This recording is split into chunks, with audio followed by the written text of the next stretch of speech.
Hi friends, welcome back to my channel. Today we're going to do chapter 14 for The Dark. Nuestra Colony. Starting in South Dome and then moving to North Dome. Rias. It wouldn't take much to upgrade Ian's datapad. While I waited for the nanite treatment to end, I synced to Madre for the current list of salvaged items. The Adi-Shachar's drones were finally in, but cordoned off. A warning signal flashed across them. Hazardous. Radiation contamination. I did get their type, basic stats, and confirmed they had AI modules, but I needed more information. After Elias unhooked me, I picked up a small bean, onion, and cheese burrito from South Dome Food Court and rode the tram to North Dome. Doc was about to get mad at me again. I collapsed this morning and I'm going to work this afternoon. However, since I had a new boss, it was probably best I speak with him. Specifically, that meant Hector Alvarez in North Dome Atmospherics. North Dome Atmospherics was the longest continuously running system in Nuestra.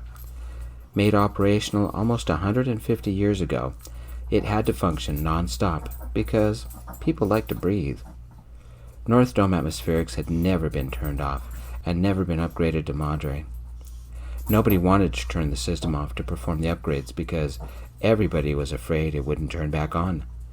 It had served as model and backbone for the entire colony. Each other dome's atmospherics was modeled on it and made more efficient by being coordinated through Madre. North Dome Atmospherics was the oldest piece of technology in this entire system. Atmospherics was more than simple atmosphere creation and purification. It also included all the heating units that kept the dome livable and dome maintenance. Why create and maintain an atmosphere if it was only going to leak away? All other departments depended on atmospherics to function. We depended on atmospherics to keep breathing. My great-grandparents and grandparents might have even worked on it. Without hydroponics and sanitation, we could live for a couple of days. Without atmospherics, we would be dead in seconds. Our little paradise would die as the sub-frozen temperatures rushed in at the same time the atmosphere rushed out. Maybe I was starting to feel better because I didn't want to lay around in medical. North Dome Atmospherics was in a tower all its own. Covered in a mutant ivy that helped purify the air, it had genetically modified ferns surrounding it, and modified orchids and palm trees of every size and variety. Every oxygen-producing or purifying plant known to exist made this area into a park. The organic component was only a part of it. As good as the plants were, they needed chemical backup.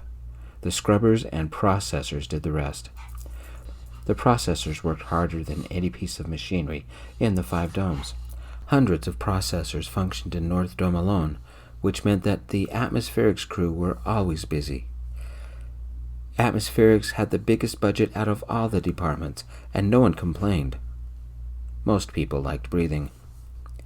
Hector Alvarez was middle-aged, balding, and never settled in one place for long, like how I used to be, except I'm not middle-aged or going bald. Terrans were vain about little things like age and hair. Hector was a former Terran and former spacer. He used to be the astrogator on the Orion's belt 20 years ago, but he also trained as an atmospherist. Nuestra has no need for an astrogator, but good atmospherists can name their own price. I think he's the only Terran in the entire station. Everybody else was born in the colonies. As I hobbled in, Hector was at a workstation, talking to somebody on his datapad while pulling apart a processor. About the size of a man's torso, it was an older model processor with lots of corrosion on the casing. Inside, it was a scrap heap. As Hector pulled the old parts out, he just randomly set the dirty parts on the table. Seriously, he didn't clean them? A simple oil bath would have had them looking new in 10 minutes. The processor needed a complete rewiring. It smelled burnt and moldy, and I wasn't even close. The charred wiring meant nothing and it worked, including the servers and motherboard. Hector looked up and saw me. His smile was bitter and narrow. His eyes were just like Doc's when he was about to yell at me. Hector lumped pieces of the burnt, moldy, and dirty processor in a pile. He pulled the motherboard out and deliberately snapped the old thing in his hand. Hector called himself an atmospherist with that kind of low-grade work? The casing discoloration was a combination of age and water damage, so it must be one from hydroponics. But that's East Dome, and they have their own crew. North Dome's issues are usually dust and the smell. I need to remember that Hector is my new boss. Atmospherics is my new department. Rias, I said to myself, try not to make enemies my first minute here. I walked up. Well, not exactly walked, but I went up to his station and took one of the extra stools. It took a moment to pull up the processor stats and a technological side view from Madre, and I dove into the plans. Ian's data pad was glacier slow compared to mine. I'd have to work on that. The Azul mines had similar processors, though smaller because the mines were smaller. I had to fix those from time to time, but issues were always dust-related, never water. If I were to work on this processor, I'd need finer wire, newer parts, and I'd need a metal like Doc's cart to make a new casing. Hector stood up and nodded at the processor. His mouth twitched into a very unfriendly half-smile. He carried the parts of the processor over to an empty table far from the door. If it isn't the screw-up. Listen hard, listen good, and stay quiet. I won't repeat myself. Rule number 1. Breathing is top priority, which makes this job the most important job in the entire colony. Rule number 2. When an atmospherist makes a mistake, people die. If he does it on purpose, it's either the death sentence or life in a penal colony. Rule 3. Perlita has told me all about your modifications and the problems they've caused. You will fix processors and whatever else I give you so it meets specs. No upgrades or modifications allowed. I'm only doing this as a favor to Emilio. Give me an excuse to kick you out, and I will. Understood? Yes, sir, I said. I've heard all about your condition. You collapsed this morning in a meeting. Doc himself came and talked to me about accommodations for your weakness. Do you think that matters when your neighbors are suffocating? Hector said. No, sir, I said. If you can't perform, then you're gone. Understood? Hector said. Yes, sir, I said. The guys from the mines say you can fix anything. I don't believe it, Hector said. Yes, sir, I said. This unit is considered unsalvageable. Fix it to factory specs and you can stay, Hector said, and walked off. Hector was a friend of my aunt's. Rumor had it that she had dated him before marrying Marcial, and had remained close in spite of the years. Rumor also said that they were lovers when Marcial was in the mines. I didn't believe that one, because I couldn't see my aunt being remotely romantic. Whether they were having an affair now, he was still her friend, which meant I needed to prove myself and cause as little of a problem as I could, especially after her recent firing with Mr. Gunther and Emilio. Time to get seriously to work. A pile of metal was in one corner, next to 20 more broken processors. Good thing I always have my tools. As Hector walked away, I took the processor apart, lining up the parts. I wrote a note, "Do not touch," with my markers on the table, but I made a snapshot of the arrangement anyway. The casing had severe water damage. Dust coated the interior. It also had a burnt, now broken, motherboard, fried wires, and burnt insulation. The style and shape suggested it was at least 50 years old. It also had multiple serial numbers. This unit was from 3 different models cobbled together to form one. This wasn't a test, but a deliberate attempt to make me fail, just to fire me, before I even started. Good thing I've worked on processors before, because I'd have to cut a lot of custom parts. Emilio's Wonder Boy just arrived, Hector said into his datapad from across the room. He said it a little too loudly, I guess to make sure I heard him. He glanced over at me, sneering. Perlita found this processor before they fired her. Even I couldn't fix one this bad, he said, smiling at me. Another voice came from the datapad and said something I couldn't understand. Yeah, Hector said. Doc talked to me, but I don't care. Time to show Hector what I could do. They had the right metal, a bin with the right type of wire, and another with the various components. This place was well stocked.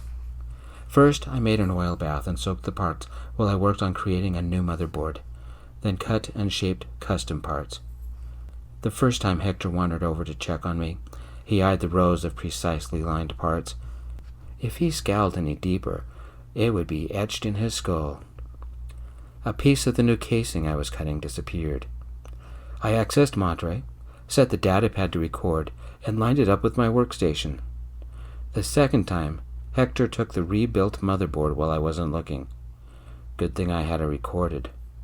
The third time, I stopped working and leaned on the table so Hector couldn't get to the table. What do you think you're doing? Get out of the way. I'm your boss, he said. Ian's datapad wasn't like mine, but I could do a few things with it. I adjusted the playback and showed Hector the image of him stealing the motherboard. Can I have those parts back, please? I said. I don't like you, Hector said. I objected to having you forced into my department, but I was overridden by both Doc and Emilio. As long as you're here, I will make your life miserable until you leave, preferably now. As long as we know where we stand, I said. I leave you alone, you leave me alone. If you have something you want me to fix, leave it on my table, and I'll fix it when I come in. I don't want you coming in, he said. Then you'll have to talk to Emilio about that, I said. Please return the parts. Hector humphed. Why? I've instructed Madre to record my workstation and the area around it, including our conversation. I will know when and who is stealing my parts and tools and causing trouble. That includes you. You can't do that, Hector said. I'm dying. I'm almost a cripple, but I'm not stupid. I already recorded your theft and showed you. I have a job to do. Now you're interfering with that job. Please return the parts. We don't have to like each other, but we do have to work together. Hector walked away and returned with the 2 parts. I had the processor cleaned, rebuilt, and working in an hour. It took another to make the new casing. One problem, it was smaller than the modern ones. I had to adapt the casing to fit the current specs. Compared to the engine curvature of the Venganza de Dios replica, that was easy. A quick test, it worked. Better yet, it looked new, smelled new, and functioned like the modern models. As everyone in the mines learned, I'm rather detail-oriented about these things. Hector hadn't returned yet, so I set the processor to the side and brought another one over. An hour later, Hector strode over, smirking, with the entire shift following him. What have you done so far? Where is it? Hector said. I finished it, I said, and pointed at it. You fixed that thing in a couple of hours? One of the guys said. Another guy removed the cover and looked inside. This can't be the same one, but it is. I had to custom make a few parts. It needed new wiring, a new motherboard, new insulation. I changed the filter system to meet current standards. They don't build antique beauties like that anymore, I said, and nodded at Hector. It meets all the modern specs, boss. A couple of crew chuckled. Hector's eyes narrowed, then his mouth narrowed, and his fists clenched. Test it. If it doesn't work, you're fired, Hector said, his eyes smoldering. The guys took it to another table, attached a few sensors to it, and fed it some power. It's like Rias says, it meets current guidelines. We can use it, a guy said. It smells like a new one from South Dome, somebody said. Hector glared at me, then stomped off to the far side of the room, scowling. He got out his datapad and said, He made the ancient thing work. My aunt screeched from the other end of the datapad. It's his fault I lost my job. I want him fired. Make him suffer. I tapped the data pad showing Hector that I had recorded the conversation. Hector left the building. "Welcome to atmospherics, Rias, but watch your back. You've made Hector look bad. He'll get even," one of the guys said. "Here's your reward for doing a good job," another guy said, and brought me another processor. "You need anything, let us know," the first guy said. "I'd avoid Hector for the next decade if I were you." "If you would, show me how you rebuilt the casing," a guy said. "We have a lot more we have to do," a woman said. For the next half an hour, I showed them the metal I used, how I cut the pieces and micro-welded them together. When Hector finally came back in, they scattered to their own assignments. The next processor was less corroded and a lot less damaged than the first. The problem was buried deep. It required a complete disassembly, but the problem was easy to fix once I got to it. A simple burnt-out wire and motherboard.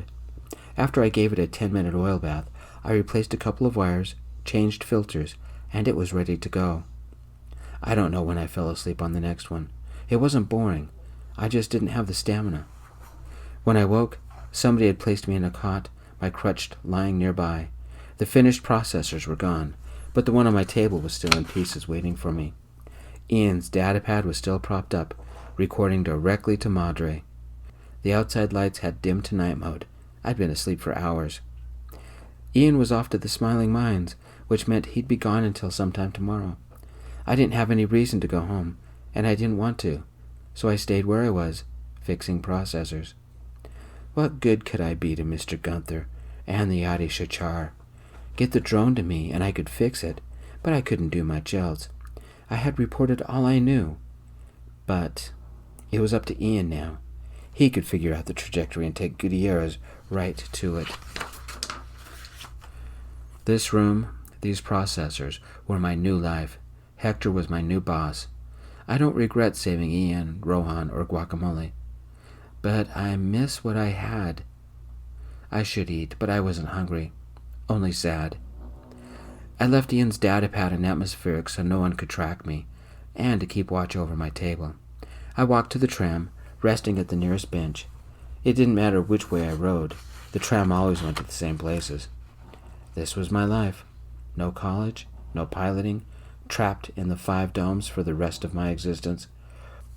For a little while, I could be happy with Ian, at least until his captain returned for him.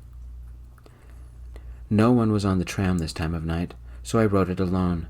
Without a datapad, security couldn't track how many times I rode it around. After a while, I got off in East Dome, hydroponics, and walked to the park in the center. We called it Central Park, after some place on Terra. It's our orchard, grown in real soil, not from the nutrient fluid. Twice a day, water dripped from the ceiling to water it. It was an ancient Terran tradition called rain that no one in the domes understood. It was a giant water-dripping refresher for trees, I guess. But the warm rain was great to sit in. This was my place, the only place where I could be alone. Night mode, among the trees, was as close to solitude as I could get on Nuestra. A few people came here, but rarely during night mode. A couple of benches were randomly placed along the winding pathways, and I sank onto one. My aunt was both right and wrong. In the short term, my treatments were bankrupting the colony, but once the paperwork was done, Bentley-Thwaite Corporation Workforce Compensation would handle the bulk of the costs. Eventually, they might even handle all of it. What was Perlita so upset about? I knew the files, because I had listened to all 200 pages. I didn't have any options. I didn't have any dreams. I was only days from dying if the treatment stopped.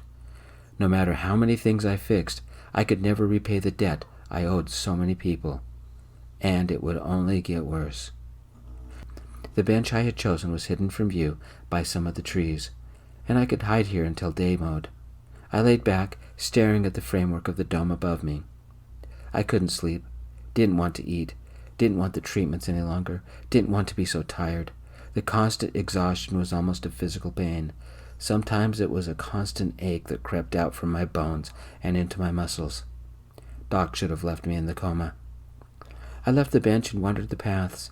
I needed a project or I would go crazy. Ian would be leaving when the captain got back. I'll make him a present to say thanks. a memorial of what happened. And I could give it to the entire crew. And I needed to make a cart for Doc. At least I repaired the tattoo gun for Rafaela. Time to stop being depressed and figure things out. No time for old goals, no time for new ones, limited time to be happy. I won't waste it. Time to go to Salvage. Salvage was between East Dome and North Dome. At the airlock, I changed into an orange suit and called CNC on the datapad. This is Rias. I'm at the East Dome airlock and heading out to Salvage. Please open the airlock. At this hour? The datapad screen blinked to life to show Carla. I can't sleep, so I might as well do something, I said. Does Doc know about this? Carla said. Nope, don't tell him, okay? I'm in enough trouble, I said. Yes, you are. You're cleared, because if I don't clear you, you'll take apart the locking mechanism and let yourself out. I saw what you did on the Adi-Shachar. Then you'll rebuild it so it will sing to us. I chuckled. I guess I do have a reputation. Once outside in the lighter gravity, I could move like normal. I slid the datapad into the holder on my leg, carried the crutch, and walked like I hadn't done in weeks. At Salvage, I found different metals, including pieces I could use for the cart. Someone had brought in ship plating from the Adi-Shachar. It was stiff and would be hard to cut. Great to repair a crawler, but too heavy for what I had in mind.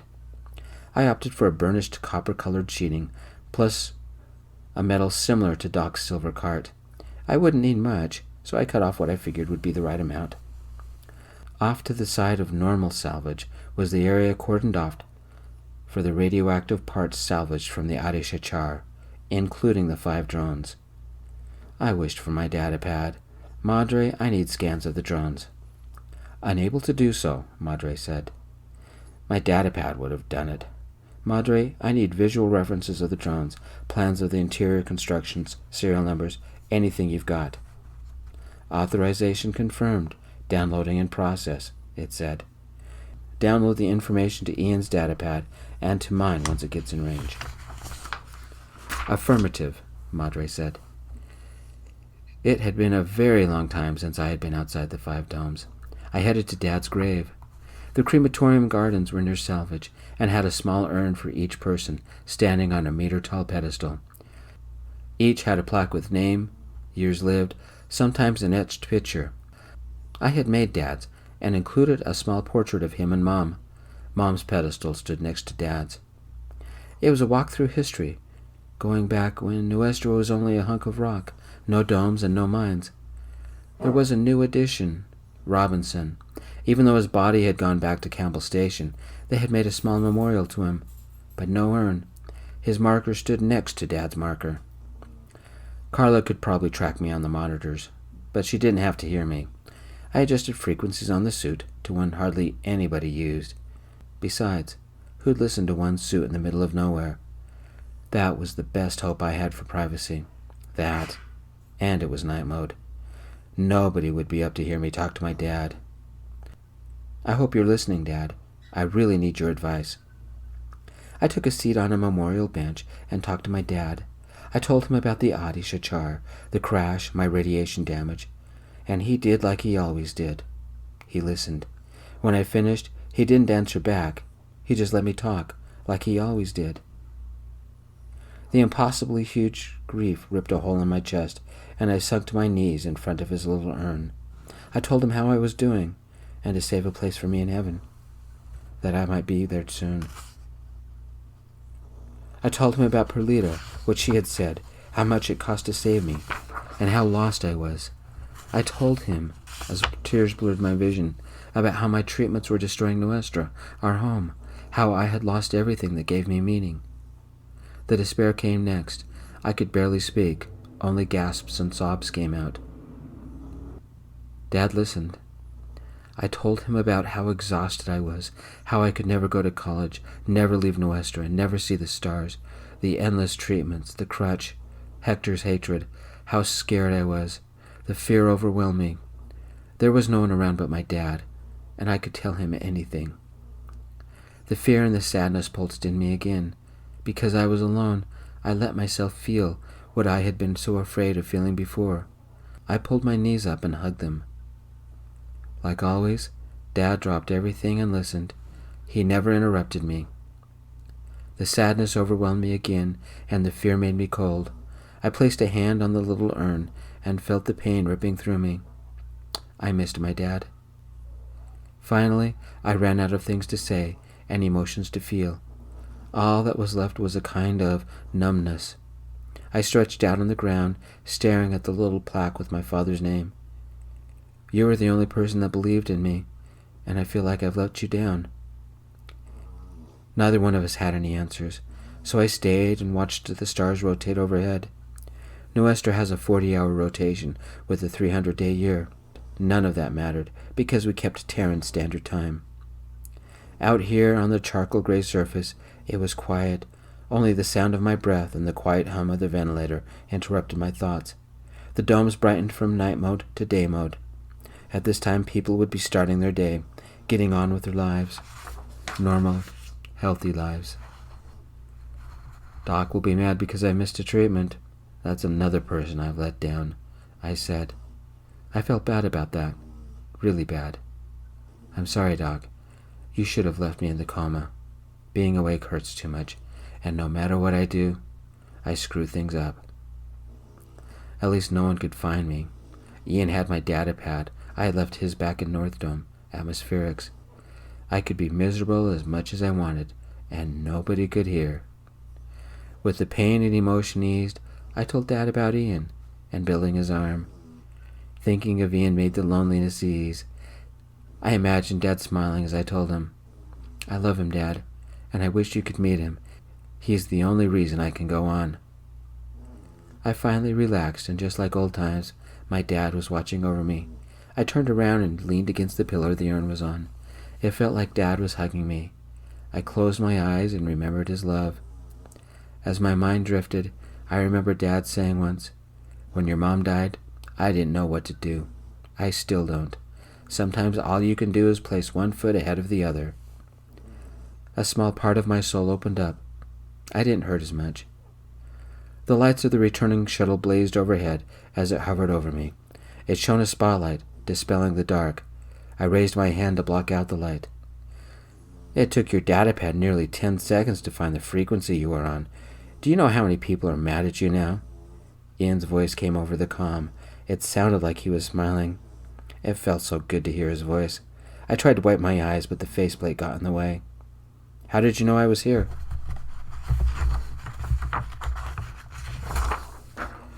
Emilio called and yelled at me to make sure you got back inside. You made Doc mad again. I've never heard Carla swear before. I don't think she's ever used the frequency you're on, Ian said. I'll grab the sling and be down in a minute. You don't need the sling. The gravity's too light. Jump, Gutierrez said. The side airlock on the shuttle opened, and a suited figure jumped and landed beside me. My heart opened up. I needed Ian so much, especially at that moment. How long have you been listening? I asked. Ian stepped off the sling. Emilio contacted me about 5 minutes ago. Don't worry, except for Doc, Emilio, Carla, Gutierrez, and a crew of miners. Nobody heard anything. As Ian approached, a soft smile lit his face. This is Nuestra. Everything here is private. For 5 minutes. Sometimes 6. Juicy news takes 3, Gutierrez said. I can handle things from here. I'll see you at the briefing. Bring Rias. We'll need him to pull the scans together. And Rias, Karina wants you to look at our cooking unit. As the shuttle flew to the spaceport, Ian took my hand. That simple expression was just what I needed to feel safe again. I looked at Ian, loving him even more than before. I'm sorry, I just needed to get out of the domes for a little while. Ian wrapped an arm around me and nodded. This is your dad? I think you'd better introduce us. I was happy Ian was here, but I was far from better. I nodded, but the motion didn't make it through the suit. Look at who's keeping him company. Ian leaned his helmet until it touched mine. I hope your dad likes to play cards. Because Robinson was pretty good. Thank you, friends, for joining me for this chapter. I appreciate it. Peace.